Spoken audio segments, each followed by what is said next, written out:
بسم اللہ الرحمن الرحیم بلغ العلا بکمالہ کشف الدجی بجمالہ حسنت جمیع خصالہ صلو علیہ وآلہ۔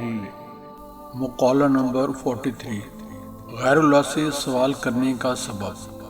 حضرت قطب ربانی محبوب سبحانی سید عبدالقادر جیلانی رضی اللہ عنہ نے ارشاد فرمایا، مخلوقات اور غیر اللہ سے صرف وہ لوگ سوال کرتے ہیں جن کا یقین و ایمان ضعیف ہے، جن میں صبر و توکل نابود ہے، اور جو توحید الہی کی معرفت نہیں رکھتے، اور اس کے برعکس غیر اللہ کے سامنے سوال کرنے سے فقط وہی لوگ محفوظ رہ سکتے ہیں جو توحید باری تعالیٰ کی معرفت رکھتے ہیں، جن کا یقین و ایمان محکم ہے، جن کا طریق توکل علی اللہ ہے، اور جو ذکر و فکر کی مزاولت سے حقیقت و صداقت کی بصیرت رکھتے ہیں، اور با اقتضائے ایمانی اس چیز کی شرم و حیا رکھتے ہیں کہ خدائے حی القیوم کے ہوتے ہوئے مخلوقات میں کسی سے سوال کریں۔